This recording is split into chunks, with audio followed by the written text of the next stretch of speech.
G'day golfers. Ever found yourself redirecting blame and making excuses after having an absolute shocker on a golf course? I know that I have. Range was closed, I was a little cold, didn't warm up, I hit it in those 3 old divots. Then we have the podcast for you. We focus on how to fundamentally own your swing. Strike it pure and consistently shoot in the 70s. Be it if you're a weekend hack, retired and playing daily, a school phenom or a tour professional. We present and discuss facts and physics pertaining to golf, trying to keep our ego and opinion at bay. We dispel myths such as keep your head down, bend your knees, or my all-time favourite, game improvement irons. So stop drinking that mythical Kool-Aid and have a sip of ours. I think you'll find it both inspiring and refreshing. I'm Scott Young, founder of Swing, PGA professional and ex-tour player. And together with physical therapist Dr. Sean Joyce, welcome to Pivot the Path. G'day golfers and welcome back to Pivot the Path. Good morning. It's Jay. How are you, sir? Yeah, doing really well. How was the trip up? Cold? Yeah, chilly. This morning. Got away though, just disconnected from the city, and it was beautiful. Oh, that's awesome. Yeah. That's Leave awesome. the phone in the room, Chilled out. Yeah. It's just, it can be so stimulating here in the city. So really nice just to slow down. Do we Have a think that thought to everyone yourself. unplugs as they walk? They come out, so we got right on top of Grand Central here and we see thousands of people in the next hour kind of walk past. Do you reckon people just get in the hub of one foot in front of the other? I think so. Yeah. I think sometimes you can see it on people's faces. Yeah. They're one person bumping into them from just exploding. It's a funny place, old New York City. For those who aren't New Yorkers, come and see us. We're on top of Grand Central. Fun place to be. Fun but place to be. Stop in and say hello if anyone's been listening. Yeah, we get a ton of crew walking in and saying g'day, but this is what it's all about. Look, also shout out to the boys back home. The Australian tour season's on. So a mate of mine, Sammy Brazel, just came tied 20th or thereabouts for the Aussie PGA, which Sammy's won a European tour event. I used to travel with Sammy. Great dude and just a journeyman. So Sammy, I'm so proud of you, mate. Keep the head down. And do you know Lucas Herbert? He's an Aussie. He's got these. Don't know him well, but I've seen him on various tournaments. Yeah, he's a young guy. I think he's from Bendigo, from memory, country Victoria. And he's a very odd duck. And I don't know much about Lucas. I would love to have you on, mate. But he's just a guy who gets it done. Like he's come top 10 in majors and he came, I think, 3rd or 4th or tied 7th, I think I've got written here. Yeah. And I think he might win a major next year, 2024. Yeah, I've seen him up there on some leaderboards. Yeah, I don't know much about his game, but I love that he hits it long, long way. He's a big strapping kid. He's got some stuff going on with his left hip. I'd love to help him out with that. But just seems a good kid, very, very Australian. Yeah. So there's kind of a changing of the guard. Minwoo Lee obviously won the PGA. Yeah, he's a great player. Don't know much about him. He's obviously a hell of a talent. If you aren't familiar with Minwoo Lee's social media and his Instagram, it's awesome. Is it funny? He's coined a couple of terms, funny, but also like he just seems like a funny guy. He's rocking the mustache right now. Mustache, the mullet, and then he's just, the guy hits the ball a mile, and he's got a really funny online presence. Check it out. All right, I will definitely check it out. Minwoo, love that. Mm-hmm. And then obviously big news in our circles is Mr. Rama's going through the motions. Now there's whispers in the air. Whispers in the air of 600 million. A big looking check there. That's a chunk of change. Yeah. I mean, I'm not even, you don't have to ask me even half a second. I'm signing that check. You see that many zeros. That takes care of his kids, his kids' kids. I mean, that's 4 generations. That's sign me up. That's insane. Yeah. And it's interesting now after when all this started happening and you start hearing the guys going, and this is the first big one in a long time that has really started to get pulled towards the other side. Yeah. I mean, I just can't get over. There's no difference between being on the Sunshine Tour in South Africa, the Australasian Tour, or the Japanese Tour and playing majors. So I just can't see what all the fuss is about. Yeah. But what do you make, Scotty, of the format with the 54 holes? I mean, for me personally, as we always keep this very honest, I'm not a massive fan of it. Mm-hmm. I want to see more players than 54 holes and 30 guys or 40 guys. I want to see the best in the world. So unfortunately, it's got me as a golf lover to watch a little less. Yeah. because I want to see the top 100 guys going at it. I want to see, Lucas in the British Open. Everyone in the same 100% same place and just. So I'm not a massive fan of the format. I understand what they're trying to do, make it more of a team sport, but I guarantee you that the individuals aren't team players. It's an individual sport. Yeah. So I get they're trying to change the dynamic of the sport. Yeah. But they haven't cracked it yet. It's a little different. Yeah, and it's even back to when we were talking about the Ryder Cup and the difference between the American and European teams and just how they didn't quite seem to gel so well on the US side. So I feel, and again, this is just my opinion, I feel LIV is more of a US Ryder Cup tone, and I think they're trying to create a European Ryder Cup tone. Yeah, that would be different if the energy felt like that. Yeah. And it's really like, almost in other professional sports where sign people on for a contract and they give the team everything they got. But then here's the flip side, though. Sports Illustrated now, the actual live events, from what I hear, I've never been to one, are absolutely 10 times better than PGA Tour. I've heard that as well. They're good fun. Here's a funny thing that from a golf lover, I'm not a massive fan of watching it because I find it a bit boring. But then live, apparently some music playing, exploding. Big party going on. That kid in Australia holed out and the place went nuts on the par 3 at Royal Melbourne. I think it was Royal Melbourne, could have been Kingston Heath. And it just went nuts. Yeah. I mean, that doesn't happen on tour other than stadium course. Yeah, less strict of an environment. It seems a little bit more fun. Time will tell. But good luck, Mr. Rahm, if that's what you're going to get. 600 million. Yeah, we'll see what happens. But man, that is, I'm creating probably Amen Corner in my backyard. You can do whatever you want. You could do whatever you want. That's insane. So we're coming to you today, just having a bit of a recap where this is our 11th episode. Yeah, last one of the calendar year. Thank you, mate, for all you've done for Rosie and I as we try to create a brand, and now you're part of our brand, and I'm so pumped at what we're doing here. So I just love having you on board and getting up early. Yeah, it's a blast. It's awesome. We're really starting to see that the podcast is influencing our members. And just last night we had Solly, who you're helping from a biomechanics and functional movement point of view. Yeah. He came to us about a month ago to join and had some lessons. And then I said, mate, you've got some structural issues. So we paused on the lessons and he's now seeing you. And then he said to me last night, I got in here about 8 o'clock last night, and he said, this whole gear effect, what's that about? And this is absolutely unscripted. So our systems here create history of someone's practice for an hour. And I said, mate, we could go to any shot you hit and just basically went along his history and pressed that'll do. And just up comes the video of gear effect. Yeah. And his math was he was coming from the inside 8 and his face was open 3. So his face was less than par. So let me just backpedal for my brother back home who said, Youngie, sometimes you go too quickly. Yeah. So what does all that mean? Solly's hips, from the top of his golf swing, his hips started turning before his torso. That's what we're about in the golf swing.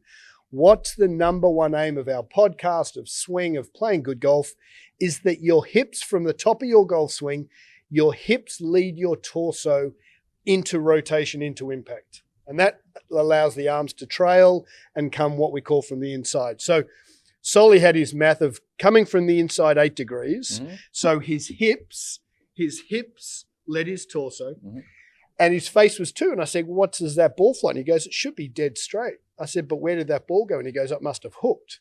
And I explained to him, because the face opened, the ball rolls up the face and the ball hooks. And he said, so that club I'm using, which was a clunky foam-filled club of his, he said, that's not helping me. And so he listened to the podcast, but the penny didn't drop till we looked at his face opening. And his face opened about 30 or 40 degrees at impact. Yeah. And I imagine you sitting there, I mean, he kind of took your words out of your mouth and said them himself. Yeah, it was you awesome. Probably said, hold on, could you say that one more time, please? Maybe it was really cool. So what we thought was, shout out to big brother Bretto back in Sydney. And Bretto is not the most sporty guy on the face of the earth. I love my brother to death. And but he said, I'm struggling with the visual of coming from the inside. Yeah. We want, when you throw a baseball, when you pass a rugby ball, when you serve a tennis ball, when you throw a baseball, every rotation-based sport, we want hips leading torso. Why is that so good physiologically? What's that all about? It just allows you to create potential energy. So that stretch of all the muscles connecting upper to lower body, They get to stretch, hold tension, and then release it. So like a rubber band. Yeah. So why wouldn't you go with your torso first? What would that do for your lower back type of thing? Well, for one, it wouldn't feel very good, but you just then miss out on all of the power and strength you have from your lower body. So a lot of it is this kind of piggybacking of, one thing moves, the next thing, then the energy gets transferred to it, and then the following. So like in the golf swing, it comes all the way from your feet on the ground up to the hips, up to the upper body, into your arm, into the hands, the club. We were talking about this last night yesterday afternoon with your swing, and SJ, you said to me, why do you like having the weight in the toes or feeling in the toes and the balls of your feet? And I said, well, mate, how about, you answer your own question, and then we got you to rock way back into your heels at address. Yeah. And what did that do for your takeaway? I mean, I was just way inside, face open. All right. And what's the number one rule of golf? Face must be less than path. That's all this game's about. You can decipher all the garbage you like. Face less than path. That's all it's about. Yeah. Whether you're coming from the outside or the inside, coming from the inside is desirable. So what we're talking, getting back to Big Brother, we want your thoracic, people say golf pros use the word shoulder turn. Your shoulders cannot turn. Your thoracic spine turns more than your hips on the way back, and then your hips lead your thoracic spine on the way through. Mm-hmm. Pretty simple, right? Yeah, pretty simple, and can be hard to visualize. Yeah. So, if anyone is watching us on YouTube, and maybe in the future we'll have some things that are visual components to what we're talking about.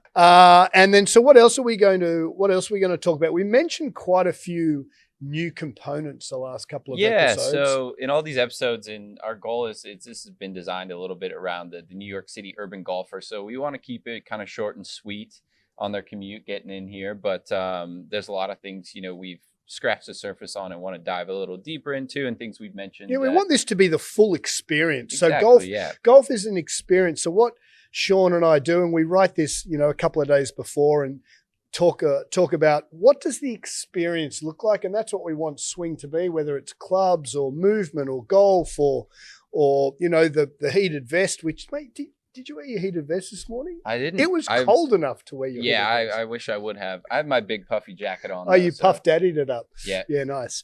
So that's what we're talking about. It's the full experience, and we've touched on things like gear effect and look, the entertainment component of golf. There's certain players in New York City that it's just entertainment. We need that. Yeah. Like we need bums on seats. Nothing wrong with that at all. Yep. But we're a little more serious on and laser focused on improvement. So we thought we could backpedal a little bit. We talked about how the torso moves, how the hips move. Mm-hmm. We've talked about training, which we're going to jump into. Yeah, and predisposition, and that stuff we're going to get deeper into as things go on. And with the off season going on right now, and us always reminding everybody, hey, like this is when you make the big changes that you're going to see come, summertime when the weather gets nice and you're out there on the course again. But we're going to have some things coming for those people who are not in New York City. And so what does that look like? What are you thinking there? It's going to be, digital platform where, as we've talked so much about predisposition, it's going to help you figure out how your predisposition has changed your range of motion, and allow you to really see, okay, what do I do well in terms of movement, stability? What do I not do well? And based on whatever you find, it's almost, this is how you assess yourself if you can't come in here and do it with us. Do you think that's, we're always thinking about scalability and how we make swing the number one improvement platform on the globe, which I think we're marching towards. Do you think, how do you make sure that the integrity of the individual is not compromised? And that's the tricky part. So there's going to be an aspect at the end of the day of you have to hold yourself, and be honest with yourself. Hold yourself to a standard. Whereas you go through these tests, we'll lay it out for you as easy as we possibly can, but you got to set it up right, get a true result on the test. Sure. And then from there, it's okay. You found this and this and this. Well, here's the solution for that. Here's the solution for this. It will end up putting together a program to address your issues. I love, so the finance guy and girl, he's so competitive. And one of the tests that I love is just a glute stability test, eyes closed. Yeah. And there's a little bit of ankle stability in that too, so it's not exactly glutes, but I tell you, it's pretty damn good. If for those out there, one of the tests I do, which is probably not as precise as SJ, but I'm looking at it in it through a different lens, is I get guys and girls to close or stand with their hands, palms to the sky, and then lift one leg off the ground, and they can use that proprioception can allow them to balance. As soon as you get someone to close their eyes, their glutes really have to kick in, and usually they fall over. And my finance individual golfer's like, oh, I'll do it again. And I'm like, dude, you can do this 50 times for the next 2 hours. It's not going to change. Yeah. If you can't activate those glutes, then it's game over. Yeah, exactly. So our thought is, let's take a step back. There's a lot of online golf programs, and this is for power. This is for whatever. But again, it's just throwing a bucket of fixes at, a problem you may or may not have. So we said, let's take a step back. Let's have you actually assess yourself in a way that's digestible, I hope. And then from there, you can just go attack exactly where you need work. Yeah, I think that's really important. So as we said, ladies and gents, when the holidays come around and all these, New Year's resolutions come out and all the fitness apps give you a, sign on now and we'll give you 2 months free. Just be really careful not to get caught up in the emotional garbage. Make sure it's assessing who you are before it puts you into a platform. And we think our group training here, which is every morning and every lunchtime, and before you even get seen by the good doctor here, we're going to put you in a bucket to make sure that we really ensure that what, Shauna, you do with people is actually what they need. So I think that's the biggest thing that I would say over this holiday period. Just be careful of the app or the gadget or the implement that some PGA Tour guys saying is the greatest thing since sliced bread.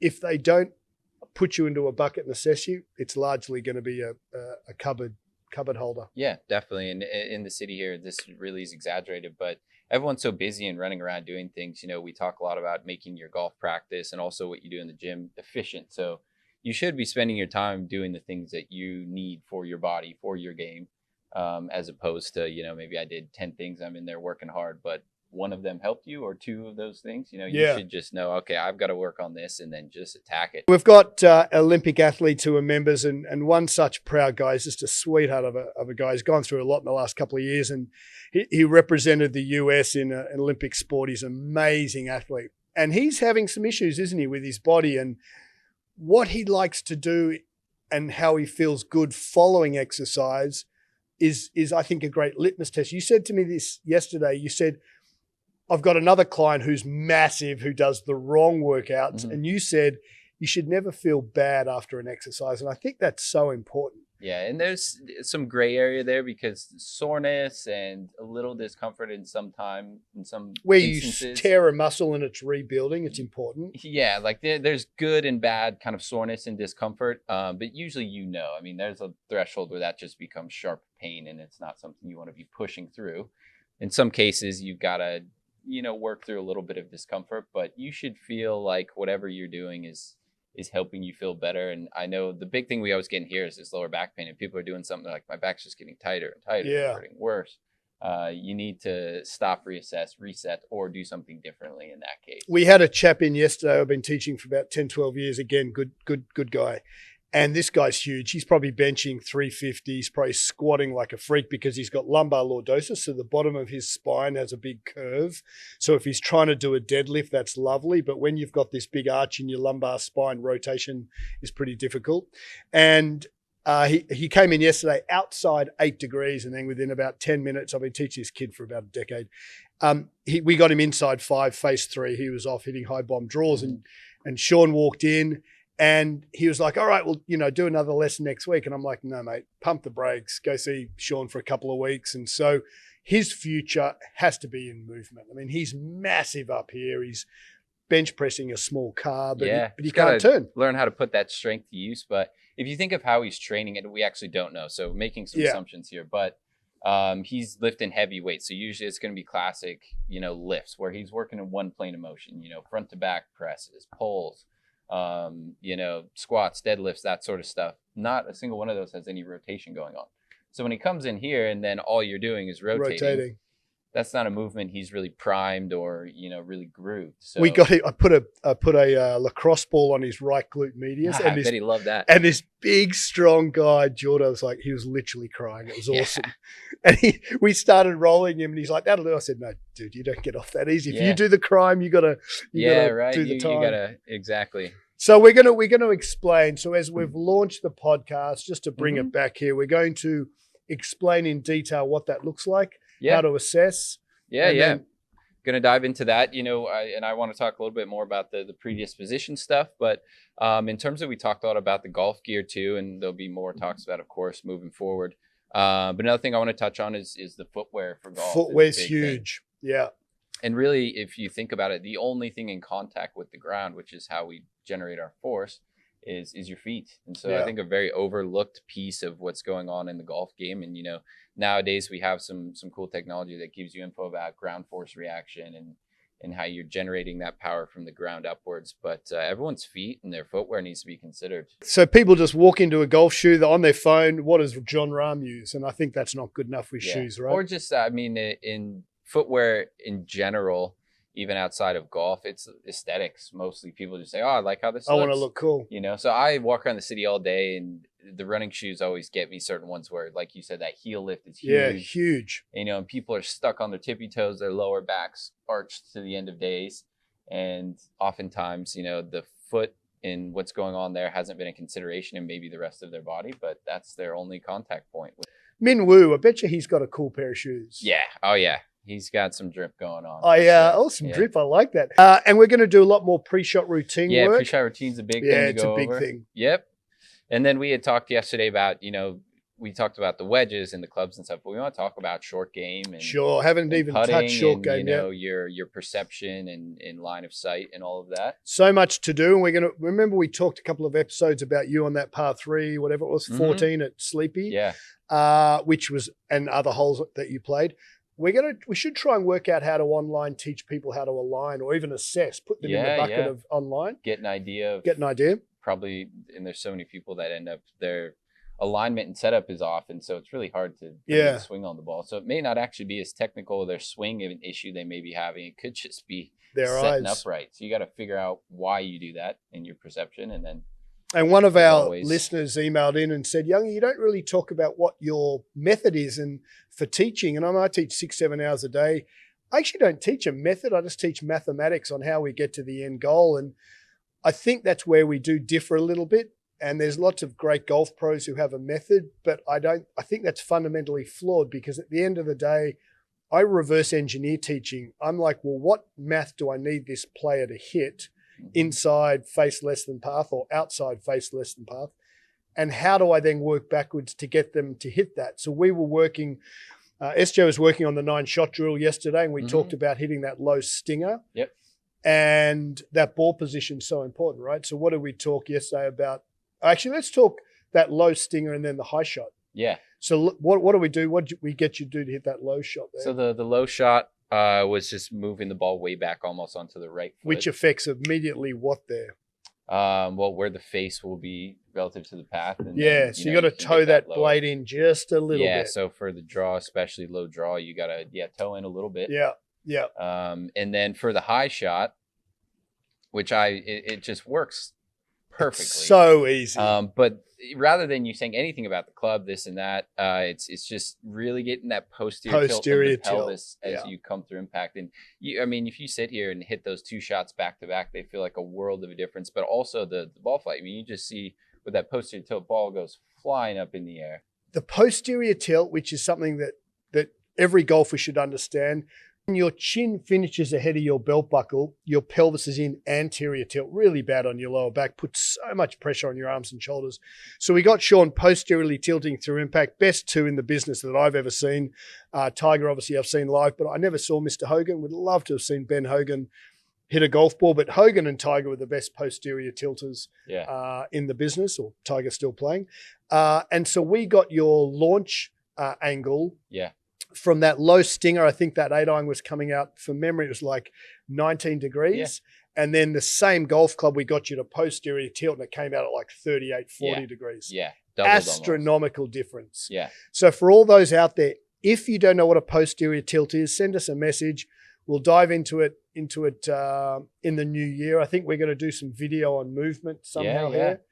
But that idea of posterior tilt, if you love your golf, and as the New Year's resolution comes through, please ask yourself, are they screening me and putting me in a bucket if I sign up to this fancy new app, or, you know, all the gyms who've got all their New Year's resolutions? If they don't screen you and your personal trainer is just throwing, you know, exercises at you, it's not going to work.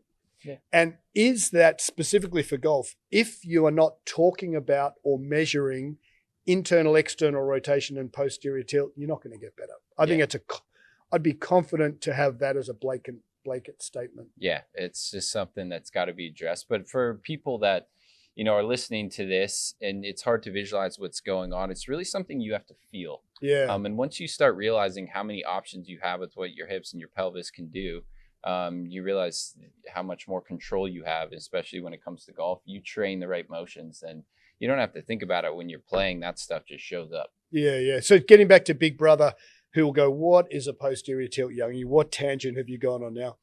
At address, your belt buckle faces the ground. This is in layman's terms. Now, as you hit a golf ball, your belt buckle can't continue to face the ground. We call that an anterior tilt. So believe it or not, the left hip, so I'm going to throw this to you, SJ, if I may, but as you posteriorly tilt, what you're doing is you're actually tucking your backside underneath you as you hit the golf ball. And if we understand the pelvis tilts up and under, how does that affect rotation of the hips? Remember, your pelvis tilts and then the side of your hips turn.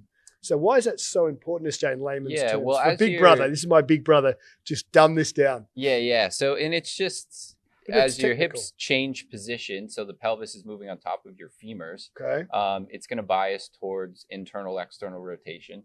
So when you're really anterior tilted, just standing, it biases you a little more towards internal. Okay. And then as you posterior tilt, you open up some more external rotation in space. So you allow the joint, so where the femoral head goes into the acetabulum, when you posteriorly tilt, you actually have a gap between the femoral head, the ball, and the socket.